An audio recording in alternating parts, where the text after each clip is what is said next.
When was the last time that New York Jets fans were truly happy? That question kept pulsing through my mind on Thursday night, in the moments and hours after the Jets announced that 49ers defensive coordinator Robert Saleh would be their next head coach. That news set off a wave of unrestrained joy and celebration on social media, the likes of which I've never seen in my 5 seasons covering the team. Sure, most of the fans were happy when the Jets signed Le'Veon Bell 2 years ago. But many warned of the potential train wreck looming. And turned out to be right. When the Jets made Joe Douglas their general manager in June of 2019, there was also hope for the future. But there was an underlying distrust in CEO Christopher Johnson after the ugly breakup with previous GM Mike Maccagnan, and Adam Gase's role in it. Football on Saturday, NFL divisional playoff winners and losers rolling in the playoffs, very zen. Aaron Rodgers and his attitude of gratitude make Packers special, but it was hard to find those types of reservations with the Saleh hire. It's not because Saleh, who turns 42 later this month, is a lock to be a great head coach. There are too many variables, too many uncertainties to know how any person will fare their first time in the job. But still, something about this whole thing felt right. The way the Jets said explain what they wanted in a new coach, and how they'd find it. The amount and type of candidates they brought in. The person they chose in the end. All of it matched up.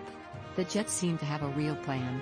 They seemed to be ready to start to forge a true identity. Something they haven't had since the days of Rex Ryan prowling the sidelines. For the first time in a long time, there is reason to believe the Jets are headed in the right direction. 2 weeks ago, the Jets fired Gase after a 2-14 2020 season. The second worst in franchise history. The look on Gase's face in his final press conference. He was miserable and just wanted to move on. Will forever represent one of the worst eras in Jets football. But on January 4th, the morning after, the Jets wasted no time turning the page. Players said over and over again that they were confident about the team's future, despite some of the question marks about the roster. And while none of them criticized Gase directly, nearly every player talked about the need for a culture change. I'll tell you what I told Joe Douglas, and the rest of the guys, offensive tackle George Fant, the former Seahawks who signed with the Jets last year, said. The one thing in Seattle that they pushed was the culture. We have to change the culture. We have to bring a lot of culture here. Culture is one of those words that is overly used in the sports world, and yet not clearly defined. Why? Well, it's more of a feeling and less of a tangible quality.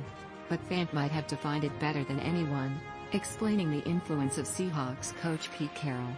In Seattle, Pete is the culture, Fant said. The way he comes to work every day with excitement. He makes it feel like you're not at work. You're there having fun, playing football, and bonding with your teammates and coaches every day. Apparently, the message got through. This felt different than 2015, when they were looking for the anti-Rex Ryan. Or the search in 2019, when they focused on offensive-minded coaches to get the most out of young quarterback Sam Darnold. This time, there was only one focus: find the right leader for everyone in the locker room. I don't much like the term CEO, Johnson said on January 4th. But it does describe what we're looking for. We want a head coach that coaches the entire team, and his staff. You don't have to be offensive. You don't have to be defensive. This is a coach for the entire team, and that's very important to us looking forward. The commitment to finding the best overall leader was something Jets fans wanted to hear. As was Johnson's clear explanation about how the search would work. He would work with Douglas and team president Jaime Eli as a team to interview all the candidates. But Douglas' voice, and his 2 decades of NFL experience, would be taken the most seriously. We're looking for a person with great character and integrity, Douglas said on January 5. A person that's going to have outstanding vision of what they want the identity of this team to be moving forward, and then what's the detailed plan on how they want to achieve this identity, someone that's a great communicator, a great manager. We're going to cast a very wide net.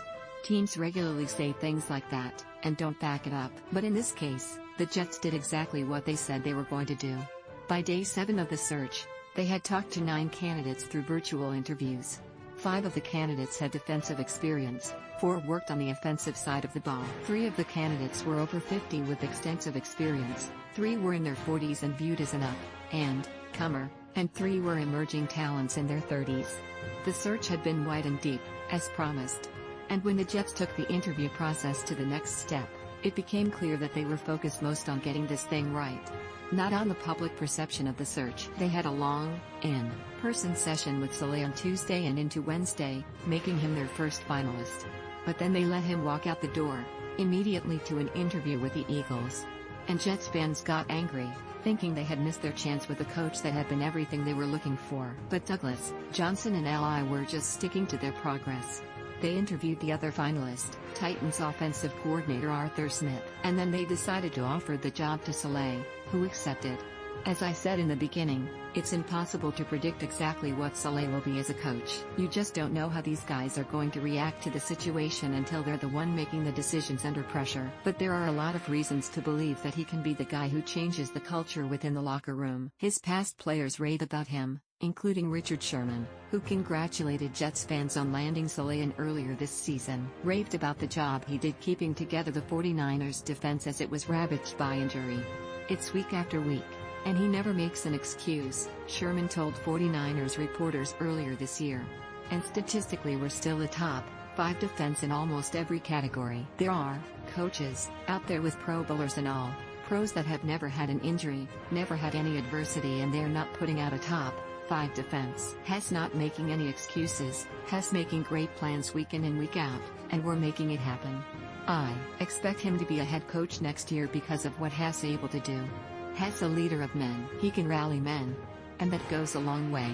Both General Manager John Lynch and Coach Kyle Shanahan on Saturday issued statements thanking him for helping them to establish their culture. Robert helped to build a successful environment that has developed both players and coaches, Shanahan said. And we are thankful for everything he brought to the 49ers these last 4 years. Robert is a great coach and an even better person, Lynch wrote. Hess a gifted leader who has earned the opportunity to direct a team in this league. His contributions to the 49ers over the last 4 years have helped us establish a culture and a standard that will continue to serve us well. And just about everyone who passed through the 49ers building during Saleh's 4 years there seems to think that he has what it takes to turn this thing around. I'm so damn excited for Saleh, Joe Staley, the 49ers former All-Pro tackle said on Twitter. He is a leader. Unbelievable man and coach. Can't wait to watch him turn around the Jets organization. That remains to be seen. But any process that ends with the Jets getting someone who was as sought after and widely praised as Saleh is a sign that indeed this thing might be headed in the right direction. Andy Vasquez is the Jets beat writer for NorthJersey.com. For unlimited access to all Jets analysis, news, trades and more, please subscribe today and download our app. Email, vasquez@northjersey.com. Twitter, @Andy Vasquez.